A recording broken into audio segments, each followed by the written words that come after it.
Team India के ODI vice captain Shreyas Iyer ICU में admit है। श्रेयस अय्यर वो खिलाड़ी जिस पर भारत निर्भर हो सकता है, वो इकलौता खिलाड़ी जिसने वर्ल्ड कप की हिस्ट्री में ओडीआई फॉर्मेट में इंडिया के लिए 3 नंबर के बाद 500 प्लस रन बनाए, वो खिलाड़ी जिसने पंजाब को फाइनल में पहुंचाया, केकेआर को चैंपियन बनाया, मुंबई को डोमेस्टिक में चैंपियन बनाया, वो खिलाड़ी जिस पर इंडिया भरोसा करता है, फिलहाल दुआ मांग रहा है। दुआ उस चोट के चलते जो ऑस्ट्रेलिया और इंडिया के तीसरे वनडे मैच में फील्डिंग करते हुए श्रेयस अय्यर को लगी थी और इस वजह से श्रेयस अय्यर को मैदान के बाहर ले जाया गया था। जो खबर आ रही है वो बहुत अच्छी नहीं है।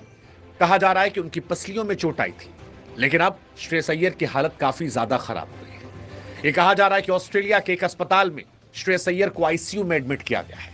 उनके मॉम डैड को भी ऑस्ट्रेलिया लाए जाने की तैयारियां चल रही हैं और ये टीम इंडिया के लिए बुरी खबर है, क्योंकि बहुत दिन दूर नहीं है जब साउथ अफ्रीका के खिलाफ नवंबर में वनडे सीरीज शुरू होने वाली है। ऐसे में क्या श्रेयस अय्यर वनडे सीरीज का हिस्सा होंगे?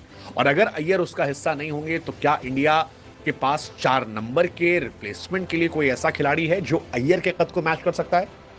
पहली नजर में नहीं। 4 नंबर वनडे इंटरनेशनल में श्रेयस अय्यर का रिप्लेसमेंट नहीं है, लेकिन श्रेयस अय्यर की तकलीफ अब कहीं ज्यादा लग रही है। श्रेयस अय्यर को शुरुआत में ऐसा लगा कि हल्की फुल्की चोट है, लेकिन अब जो सिडनी के अस्पताल से खबर आ रही है वो ये कि वो आईसीयू में है और आईसीयू में जाना ही अपने आप में एक गंभीरता का परिचय दे देता है। ऑस्ट्रेलिया के खिलाफ आपको याद होगा 3rd वनडे मैच था और वहीं पर फील्डिंग करते वक्त उनको पसलियों में चोट लगी थी और अब कहा जा रहा है जो पसली में चोट लगी है उसके चलते इंटरनल ब्लीडिंग हो रही है। दरअसल श्रेयस अय्यर आपको याद होगा एक बहुत कमाल कैच पकड़ा था, बैकवर्ड पॉइंट से पीछे की तरफ दौड़ते हुए आए थे और एलेक्स कैरी का एक शानदार कैच गिरते हुए पकड़ा था। लेकिन जब उस कैच को वो पकड़ रहे थे और गिरे थे तो उस दौरान उनकी पसली में चोट लगी थी। वो ड्रेसिंग रूम लौट गए थे, बैटिंग करने का मौका नहीं मिला क्योंकि बैटिंग विकेट गिरे। 3 नंबर पर विराट कोहली आए और विराट और रोहित ने वो मैच फिनिश कर दिया था। रोहित शर्मा ने शतक लगाया था, विराट ने शतक लगाया था और इंडिया मैच जीत गई थी। तो हम सबका ध्यान इस बात पर नहीं गया कि श्रेयस अय्यर की तबीयत कैसी है, लेकिन अब धीरे धीरे छन छन कर जानकारियां आई और फिर पता लगा कि श्रेयस अय्यर आईसीयू में है, इंटरनल ब्लीडिंग हुई है और ये बहुत पेनफुल है। कहा जा रहा है कि 2 से 7 दिन तक उन्हें ऑब्जर्वेशन में रखा जाएगा क्योंकि इंटरनल ब्लीडिंग से इन्फेक्शन हो सकता है और इस इन्फेक्शन को रोकने के लिए ये बड़ा फैसला लिया गया है। तो 5 से 7 दिन बाद ही पता चलेगा कि वो कितने फिट हैं या उनकी हेल्थ क्या है, क्या वो आगे सीरीज में खेल पाएंगे। हालांकि सीरीज वीरीज तो चलिए बात की बात है, क्या श्रेयस अय्यर को और चोट ना हो और नुकसान ना पहुंचे, ये ज्यादा जरूरी चीज है। टीम इंडिया की तरफ से बताया गया कि कोई चांस नहीं लिया गया, लेकिन जो चोट लगी थी वो जानलेवा हो सकती थी। कहा गया कि वो मजबूत हैं, ठीक हो जाएंगे, लेकिन इंटरनल ब्लीडिंग हुई है और इसलिए ज्यादा समय लग सकता है। कॉम्पिटिटिव क्रिकेट में उनकी वापसी कब होगी अब तक कोई नहीं बता रहा।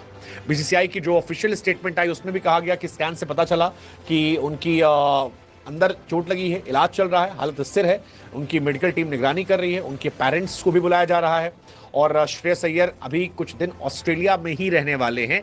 वहीं पर उनकी हालत को देखा जाएगा। उनके माता पिता का वीजा करवाया गया है ताकि वो जाकर उनसे मुलाकात कर सके। इंडिया ऑस्ट्रेलिया के मैच में 34वां ओवर था जिसमें 184 रन बन चुके थे और तभी हर्षित राणा की बॉल पर एलेक्स कैरी का वो शॉट था जिसकी काफी तारीफ हुई थी। One of the finest catch था क्योंकि पीछे की तरफ भागकर वो कैच पकड़ा गया था। हालांकि कैच पकड़ने के बाद उनका बैलेंस नहीं बना और 2-3 बार वो पलटी खा गया और उसी में पसली पर वो चोट थी जो अब जानलेवा बताई जा रही है, जिसके चलते ही उन्हें एडमिट कराया गया 25 अक्टूबर को, फिर आईसीयू में भर्ती कराया गया और अब 7 दिन तक कहा जा रहा है कि उन्हें इंटरनल ब्लीडिंग से इन्फेक्शन से रोकने की कोशिश की जाएगी।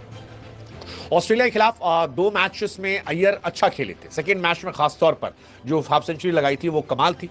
अय्यर मेरे हिसाब से इंडिया के बहुत इंपॉर्टेंट प्लेयर हैं। खासतौर पर रोहित और विराट जब अपने करियर के एंड पर हैं तो मेरे लिए सबसे इंपॉर्टेंट प्लेयर वो हो जाते हैं और ये उनकी परफॉर्मेंस में दिखता है। आप इंग्लैंड ओडीआई सीरीज देखो, 181 रन 60 का एवरेज था, 123 का स्ट्राइक रेट था। चैंपियंस ट्रॉफी में 49 का ऑलमोस्ट एवरेज था, उनका हाईएस्ट रन गेटर थे। आईपीएल में भी 604 रन बनाए थे, 50 का एवरेज और 175 का स्ट्राइक रेट था। इवन ऑस्ट्रेलिया के सामने एडिलेड में 17 पर 2 गिरने के बाद 61 रन बनाए थे, वो भी कमाल की परफॉर्मेंस थी और बीते कुछ सालों में वो लगातार कमाल करते हैं। रणजी में 480 रन 69 के एवरेज से, सैयद मुश्ताक अली में 50 के एवरेज से रन, विजय हजारे में उनके 325 का एवरेज था, चैंपियंस ट्रॉफी कमाल थी, आईपीएल कमाल था, टी20 में भी वो कमाल कर रहे हैं। हालांकि थोड़े अनफॉर्चुनेट रहे कि डोमेस्टिक में इतना अच्छा करने के बाद भी उन्हें टी20 टीम में या टेस्ट टीम में जगह नहीं दी, ये जो थोड़ा मेरे लिए शॉकिंग था, पेनफुल था, क्योंकि वो वेल डिजर्विंग कैंडिडेट थे। बट वेल डिजर्विंग, चलो ठीक है, आगे मौके मिल जाएंगे, वो अपनी परफॉर्मेंस से हक वापस पा लेंगे। But right now let's just pray कि वो जल्दी फिट हो।